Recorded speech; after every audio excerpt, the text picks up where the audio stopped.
Hello students, welcome to the English class. Today I am going to continue with the same chapter, that is On the Face of It, written by Susan Hill, which is the fourth chapter of your book Vistas. And this chapter, which is actually a play, revolves around two main characters, that is Mr. Lamb, who is a physically challenged man and who is an old man with a tin leg, as he lost his leg in war, and another character is Derry, a 14-year-old boy who whose half face is black, or who is suffering from inferiority complex because of the half burnt face which got burned due to the spilling of acid. And in this play, we had seen up till now that both Mr. Lamb and Derry have different perspectives in life, although they both are treated the same way by the society, and no one wants to be their friend to talk to them. And however, Mr. Lamb is always open to people, and he lets them enter his garden, gives them apples, and lets them sit there and observe nature. And he even has no curtains in his house because he does not like shutting things down. He has a positive outlook on life. However, the truth is that if someone ever comes to his house, once they leave, they never come back to him. But Mr. Lamb does not let this affect his love for life. On the other hand, Derry has shut himself down. He understands that no one wants to be with him. Even his mother does not like his face, but she has to take care of him because he is her son. And he understands that people would never accept him. So he stays away from people and has lost all hope in his life. And deep inside, he wants to live his dreams, but he cannot because he is always thinking about other people's opinion and about him. And once Derry accidentally reaches Mr. Lamb's garden, he finds a beautiful place and he thinks that the place is abandoned. But as they both meet each other and Derry opens up to Mr. Lamb, he shares his worries and concerns about his life. And Mr. Lamb tries to change his perspective from negative to positive. And Mr. Lamb gives some examples and motivate him that his face should not let him stop from achieving what he wants in life. And he is capable enough as any other person on this earth. And at last Derry understands and promises Mr. Lamb that he would come back to talk again. So now we'll begin with scene 2. Scene 1 is the lengthiest, in which we had seen that it begins with Derry entering Mr. Lamb's garden stealthily. He climbs over the garden wall and enters the garden. He walks in slowly and cautiously, thinking that nobody is there. But he is startled to hear Mr. Lamb's voice. And this old man tells Derry not to trip up on the crab apples which have fallen from the trees in the garden. And Derry tries to explain him that he didn't want to enter into the garden secretly, or he did not trespass it. He had to be scared. And Mr. Lamb tries to put his fears at rest and says that the house is no doubt empty now, but he is in the garden. And Mr. Lamb assures him that there is nothing to be afraid of. And he says that his gates are always opened and everyone is welcome. And then when Mr. Lamb tells Derry that there is nothing to be afraid of, Derry replies that he is not afraid, but people are afraid of him. And Derry is very furious because he thinks that Mr. Lamb is having pity on him. And he vehemently says that he is not a poor boy. He is afraid of himself because one side of his face got burnt as acid fell on it. Mr. Lamb, seeing that, The situation has become a bit heated, changes the subject. And he says that he is going to make jelly out of the crab apples. However, this enrages Derry more, and he tells Mr. Lamb that he has changed the subject because he is also afraid of his burnt face, just as all other people are. And he says that people pretend to be sympathetic towards him, but actually they are afraid to talk to his about his looks because he was ugly. Then further, then Mr. Lamb tells him to talk about it, but Derry has become upset, and the old man says that it is possible Derry's face got burnt in a fire. Then Derry tells him that it is acid that burnt his face, and he says, "It ate my face up. It ate me up."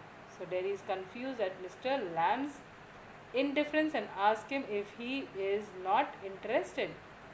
Then Mr. Lamb replies that he is interested in everybody. He is there is nothing God made that doesn't interest him. And he asks Derry why one green plant is called a weed and another a flower. And Mr. Lamb doesn't find any difference to him. It's all life. His philosophy is to celebrate life in all forms. Then Mr. Lamb tells Derry that one of his legs got blown off in a war, but that is not important. And when he goes out, some kids call him Lamey Lamb, and this doesn't bother him. He thinks that such a name suits him.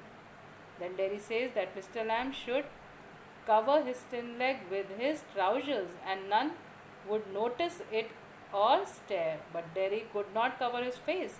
And according to Mr. Lamb, there are plenty of other things in the world which are important. Mr. Lamb has a positive and optimistic attitude towards life, and he feels that beauty is relative and reminds Derry of the beauty and the beast. Then Derry is filled with bitterness. He says that he doesn't believe in fairy tales and his face will always remain the same. And he also says that no one will kiss him, but his mother will kiss him because she has to, as he is her son. And then he further says that she also kisses him on the other side of his face, which is perfect. Then Mr. Lamb tries to reason with him, and he says that he should notice the beautiful things in the world and not care about his face. Derry begins to mock the idea, saying that one should think of all those people who are worse off than yourself. And this may be true, but it won't change his face.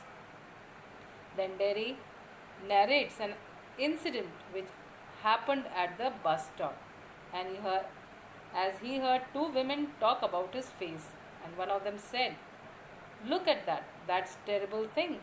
That's a face only a mother could love." And he is very hurt and calls it cruel. Mr. Lamb advises him not to believe everything that he hears. Then to this Derry replies that he finds Mr. Lamb peculiar, and he further tells him that he came in the garden because he liked it, but he doesn't like being near people. Then Mr. Lamb starts telling him a story about a man who was afraid to die, and he feared each and everything and locked himself in a room. But unfortunately, he died because a picture fell off the wall on his head. And Derry laughs a lot at the story. Through this story, Mr. Lamb wanted to show Derry that one cannot hide oneself or shun society just because of some fear, and one should enjoy life as it comes. Then Derry notices that there are no curtains on the windows of Mr. Lamb's house. On this, Mr. Lamb replies that he is not fond of curtains. Why? Because they shut things out, and he likes to see the light and the darkness and to hear the wind. And Derry also says that he likes to hear the rain falling on the roof. Mr. Lamb says that Derry is not lost, that means. And it means that there is still a sensitive part in his heart, but it is hidden just because of the bitterness that is filled in him. Then Derry tells Mr. Lamb that even his family has pity on him and they think about his future and what will he do with that face. They feel that it would be difficult for him to get on in this world with a face like that. And Mr. Lamb shows him that he is better than all the rest and he can live his life like others do. Then Derry asks Mr. Lamb if he has any friends. Then on this, Mr. Lamb tells him that everyone is his friend, even Derry. And Derry is confused and asks him how they are friends when Mr. Lamb doesn't even know their name. Mr. Lamb explains that names doesn't signify anything, and to him being friends doesn't mean that you should know all the details about a person. At this point, Derry chooses to tell his name and he says it's Derek but hates being called that. He wants to be called Derry only. Then Derry tells Mr. Lamb that he hates some people. Mr. Lamb says that hatred is more dangerous than the acid that burnt his face. Then Derry narrates another incident about the time when he returned home after the accident and he heard someone say that he had have been better in the hospital with others like him. And Mr. Lamb contradicts it by asking, what kind of world would that be? Then Derry is amazed and asks how he understands all these things. On this, Mr. Lamb replies, watching, listening, and thinking. Then Mr. Lamb tells Derry that he can come and go in his house as he wishes, and whatever belongs to him belongs to everybody. Derry tells Mr. Lamb that his friends would run away at seeing Derry's face. Then Mr. Lamb tells him that it is a risk he has to take, and he wants Derry to understand that he has to come out of his shell and shed his bitterness if he wants to live life to the fullest. Then Derry asks Mr. Lamb how he is going to get the apples down since his leg is blown off and he wears a tin leg.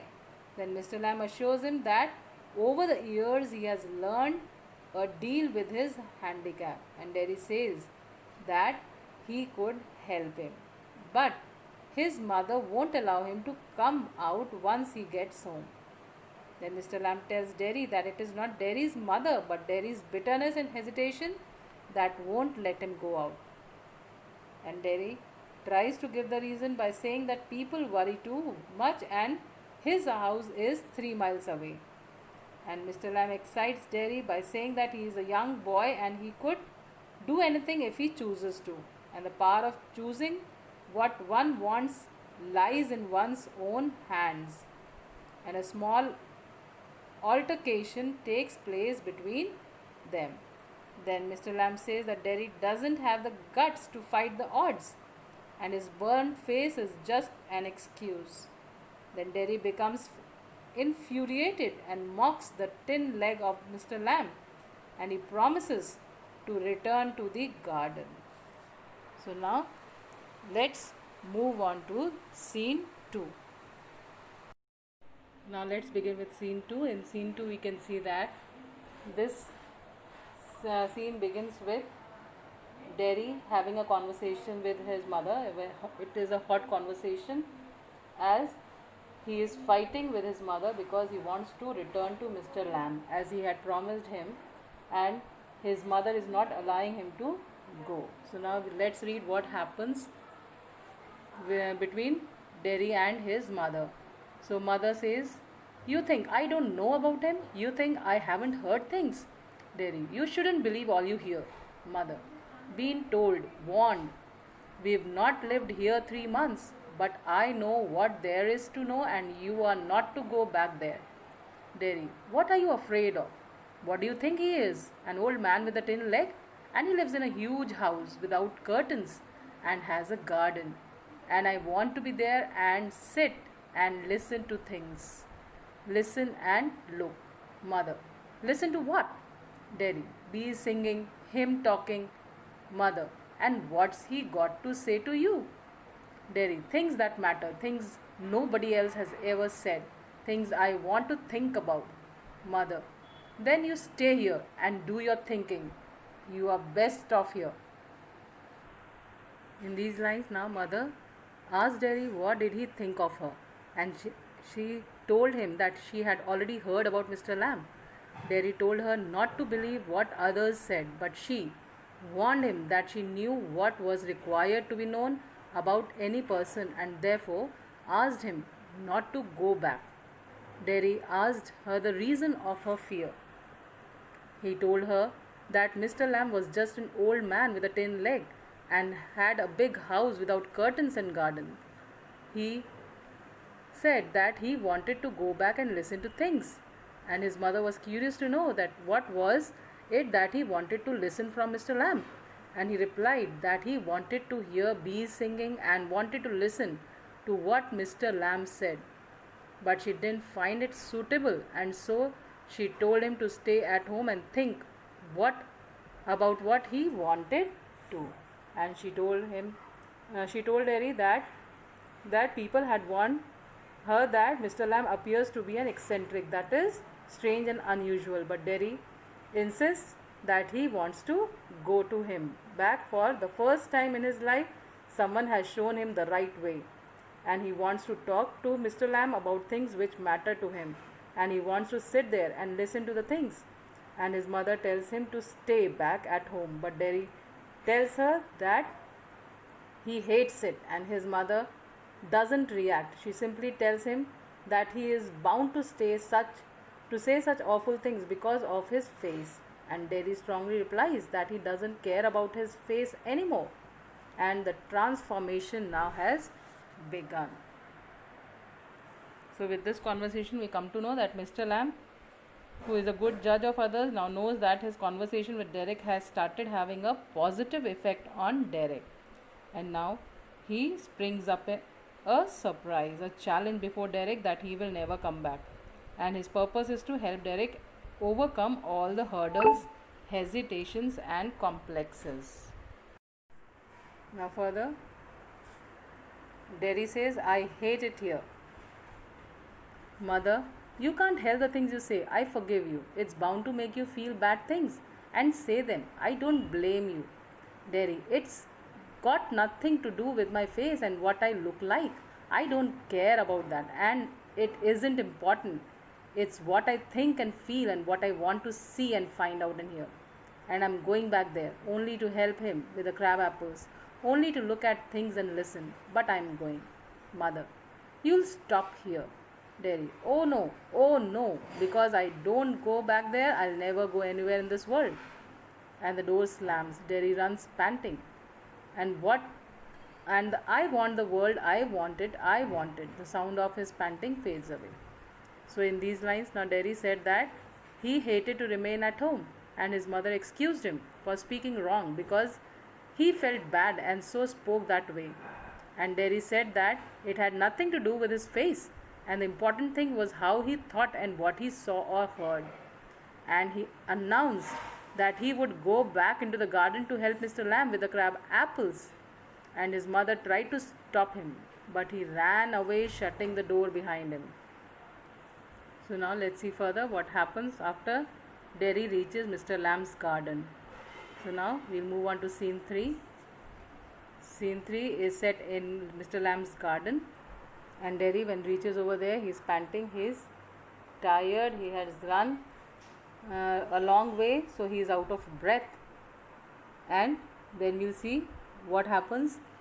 Mr. Lamb's garden sounds the noise of a branch shifting and apples thumping down the branch, shifting again. Mr. Lamb, steady, that's got it, that's it, more apples fall, and again, that's it, and a creak, a crash, the ladder falls back, Mr. Lamb with it, a thump, the branch swishes back, creaks, then silence. Derry opens the garden gate, still panting. Derry, you see, I came back. You said I wouldn't, and they said, but I came back, I wanted.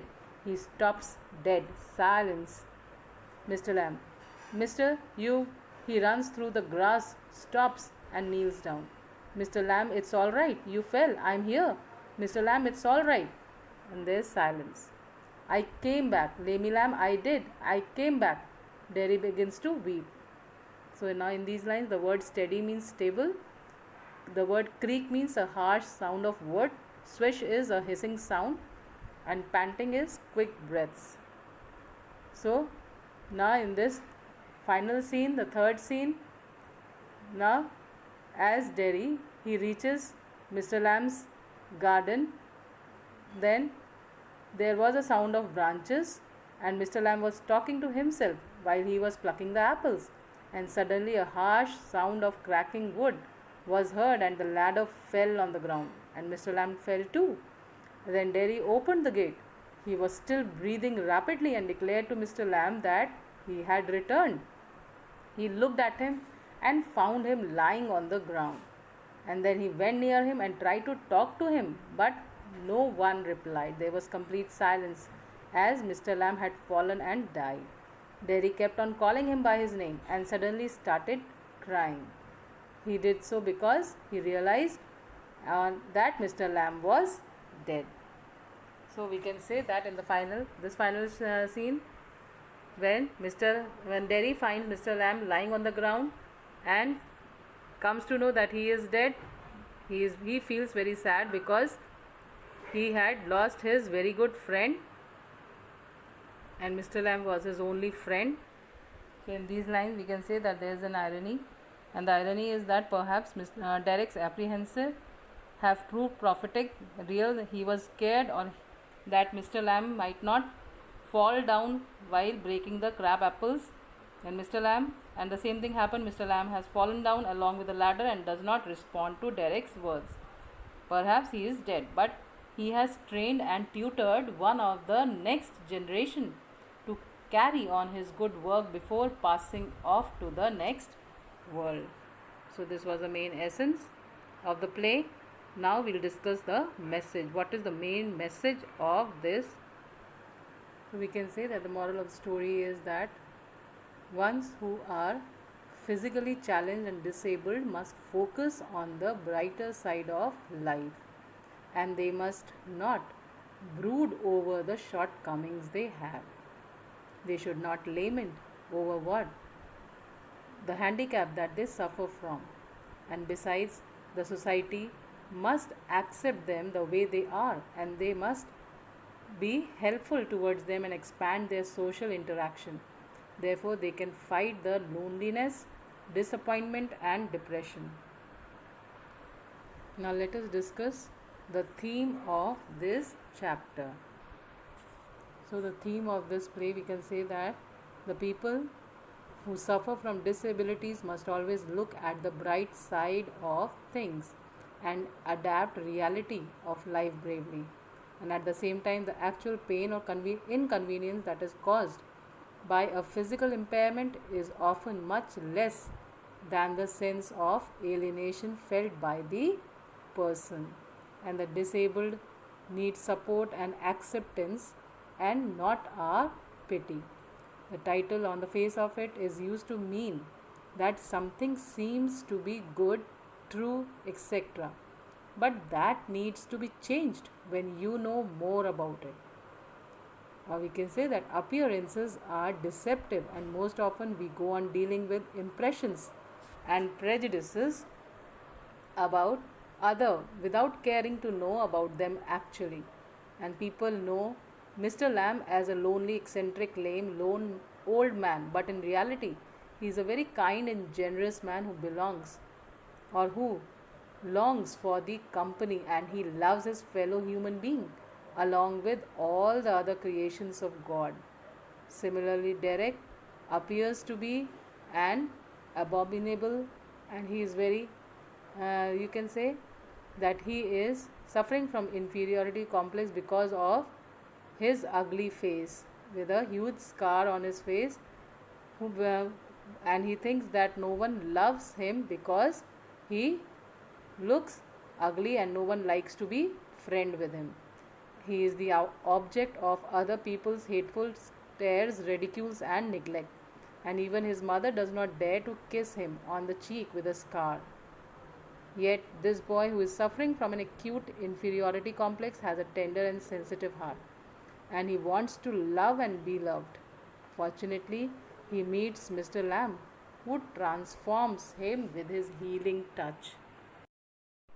So now students, as you have read the chapter and understood it, we would discuss few questions based on this play. The first is that what is the bond that united the two, the old man, Mr. Lamb, and Derry, the small boy? What are you going to write for that? So you can write that Derry is a small boy who has a burnt face due to spilling of acid, and he is very withdrawn and defiant, and he runs away from the world as he hates others staring at him, and he thinks that people are afraid of his deformity. And similarly, Mr. Lamb too is a handicapped person, and he lost one leg in a bomb explosion during the war years ago, and he is living all alone. And the two of them have deformity and are rejected by the people. Both have a vacuum in their hearts for not having company. And Mr. Lamb is a man full of positive energy. When Derry meets him, he finds himself drawn to him. And Mr. Lamb seems to be the only one who gives him a new line of thought about his physical disfigurement. So we can say that thus they both shared a bond that unites the two of them. Now another question which can be asked is that why Mr. Lamb leaves his gate open. So you can say that Mr. Lamb has always on the lookout for the company of good friends, and that's why he kept his gate open. He wanted people to come and meet him anytime. This is symbolic of his openness to accept the world. Then another question that can be asked is that despite all that the old man says, he is yet a lonely old man. And how is this brought about in the course of the play, and how does Mr. Lamb overcome this? So for this you can say that Mr. Lamb is an old man with a tin leg. He is alone and lives in a big house with a big lawn. And though he is very optimistic and accepts everything very positively, his loneliness is evident from the fact that he leaves the gate and windows open so that people can come in whenever they want. And he overcomes this loneliness by getting himself involved in making toffees, jelly, etc. with the crab apples that grow in his garden. And he loves to talk and spend time with the children who come to his lawn. Another question that can be asked is how did Mr. Lamb's meeting with Derry become a turning point in his life? So you can say that Derry was a 14-year-old boy who had his one side of face burned due to spilling of acid, and he was dejected. And the people used to pity him. He was pained due to the horror, disgust, and the pity shown for him by the alienated people, that is the people whom he does not know. So as a result, he had become bitter, and he had withdrawn himself from people and had developed a pessimistic attitude to life. And when he meets Mr. Lamb and spends some time in his company, his entire perspective changes. And Mr. Lamb is a person full of life. He told Jerry to embrace life fully and not to be bothered about what people said about him. And he also advised him to keep his ears shut to what was unpleasant to hear, but not to shut himself in. And he inspired Derry by keeping himself busy in spite of his thin leg and by being open and cheerful. And Mr. Lamb's advice proved to be a great motivation for Derry, and he came out from his shell of isolation. Thus, it proved to be a turning point in his life. Another question that can be asked is what benefits did Derry reap from his association with Mr. Lamb? So for this you can write that Derry was a small boy of 14 years who got the deformity due to spilling of acid on his face, which got burned, and as a result he became conscious of his ugly face. He found the people either ridiculed him or pitied him, and he developed a negative attitude to life, and he became frustrated. But when he met Mr. Lamb, he got inspiration from him. to live life as it came. And Derry was encouraged by Mr. Lamb to look at the world and to take interest in things around him. He found truth, sense, and inspiration in Mr. Lamb's words, and he learned from Mr. Lamb to handle his handicap and loneliness. In fact, it was Mr. Lamb who brought Derry back to life, and Derry learned the way to live life fully by dealing with his deformity in an appropriate manner. So, this is all for today. I hope you all have understood the chapter clearly and would be able to answer the few questions that are expected to come. Thank you and goodbye.